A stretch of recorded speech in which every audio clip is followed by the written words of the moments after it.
హరీష్ రావు పేషి మాజీ ఉద్యోగి అరెస్ట్. అతనికి సహకరించిన మరో ఇద్దరు కూడా స్థిరాస్తి వ్యాపారి ఫోన్ ట్యాపింగ్ కేసులో కీలక పరిణామం అంటూ చూస్తాం. మాజీ మంత్రి హరీష్ రావు, మాజీ పోలీస్ అధికారి రాధాకిషన్రావు తన ఫోన్ ట్యాప్ చేశారంటూ సిద్దిపేట సంబంధించినటువంటి చక్రధర్ గౌడ్ గత ఏడాది పంజాగుట్ట ఠాణాలో చేసిన ఫిర్యాదుపై నమోదైనటువంటి కేసులో కీలక పరిణామం చోటు చేసుకుంది.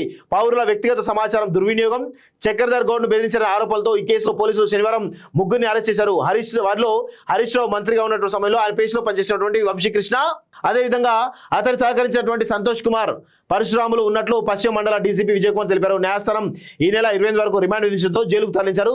ఈ కేసులో దర్యాప్తు చేపట్టిన పోలీసులు మరో కొత్త విషయాన్ని గుర్తించారు అని చెప్తా ఉన్నారు. సో దానికి సంబంధించిన విషయంలో వీళ్ళు ఎట్లా మర్డర్ చేసినంటే, ఒక మరణించినటువంటి రైతు పేరిట సిమ్ కార్డు తీసుకొని ఆ సిమ్ కార్డుతో అందరూ బెదిరించారట. ఇట్లా వేసారు. సిద్దిపేటకు చెందినటువంటి వంశీకృష్ణ కొంతకాలం నల్గొండ జిల్లా ఆరోగ్యశ్రీ మేనేజర్గా పనిచేశారు. సో అక్కడ అక్రమాలకు పాల్పడిన గుర్తించినటువంటి అధికారులు అతన్ని విధుల నుంచి తొలగించారు.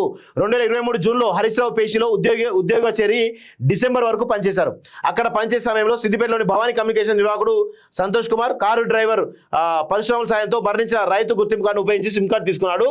ఆ మొబైల్ నెంబర్ను ఉపయోగించి ఎన్నో అక్రమ కార్యకలాపాలకు పాల్పడ్డాడు.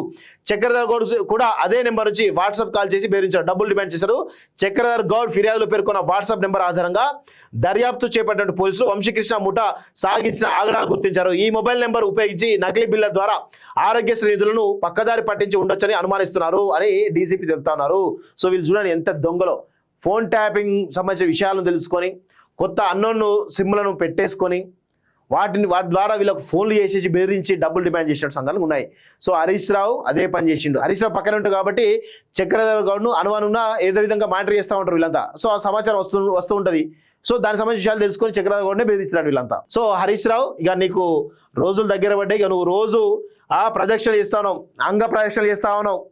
అటు శబరి పోయిన వీడియో ఉంది, శబరి వేయండు, ప్రయాగ్రాజ్ వేయండు, ముచ్చింతలు వేయండు, ఇట్లా చాలా టెంపుల్స్ వేయండు. సో ఇక్కడ ఒక విషయం మీకు చెప్తాం మిత్రులారా, శబరికి కూడా పోయిందంటే అర్థం చేసుకోండి. ఇక ఆయన ఏ విధంగా ప్రదక్షిణలు చేస్తూ ఉన్నాడో, ఏ విధంగా ఆర్ఎస్ఎస్ను ప్రసన్నం చేసుకునే పనిలో ఏ విధంగా పడ్డాడో మనందరం కూడా తెలుసుకోవాలి. ఆర్ఎస్ఎస్ను ప్రసన్నం చేసుకునే పనిలో ఈరోజు చాలా పెద్ద ఎత్తున హరీష్ రావు ట్రై చేస్తారు. అందుకే గుళ్ళు గోపురాలు అనుకుంటూ అన్నీ తిరుగుతూ ఉన్నాడు, ఎక్కడా వదిలిపెడతలేడు. ఇగో మీకు చూపిస్తా. ఇగో శబరిలో మనోడు అన్ని వీడియోలు వస్తూ ఉన్నాయి, రోజుకో కథనం, రోజుకో స్టోరీ చేస్తాను, రోజుకో కథనం వస్తూ ఉన్నాయి. శబరి దర్శనం పోయినటువంటి సమయంలో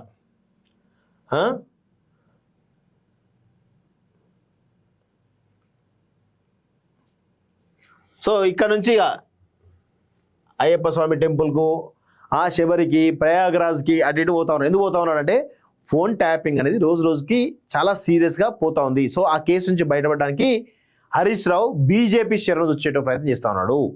అది క్లారిటీ ఉంది. సో అందుకే అటు శబరిమల వేయండు, ప్రయాగ్రాజ్ వేయండు, అలహాబాద్ వేయండు, ముచ్చింతలు వేయండు, ఇదంతా లింక్ ఉంటుంది. శబరి, ప్రయాగ్రాజ్, అలహాబాద్, ముచ్చింతలు, ఇదంతా ఒక లింక్ ఉంటుంది. రాసి పెట్టుకోండి, కానీ కన్ఫామ్గా లింక్ ఉంటుంది. ఇదంతా దేనికంటే ఫోన్ ట్యాపింగ్ నుంచి బయటపడడానికి మాత్రమే. మెయిన్ చక్రధర్ గౌడ్ గతంలో ఆయన పైన ఎన్ని కేసులు పెట్టిండో మనం చూస్తా ఉన్నాం. అన్ని ఫోన్లను ట్యాపింగ్ చేసేసి విపరీతమైన అక్రమ కేసులు పెట్టేసి పాపం ఆయన చాలా రకాలుగా ఇబ్బంది పెట్టిండు. అన్ని రకాలుగా ఇబ్బంది పెట్టి పాపం ఈరోజు తన ఆస్తులను కూడా మొత్తం సీజ్ చేయించే ప్రయత్నం చేసిండు హరీష్ రావు. సో ఇలాంటి వాళ్ళని వదులుదామా? అలా చక్రధర్ లాంటి వాళ్ళు కొన్ని వందల వేల లక్షల మంది ఉంటారు బాధితులు. ఇలాంటి వాళ్ళు వదలనే వదలొద్దని చెప్పేసి కూడా నేను కోరుతా ఉన్నాను.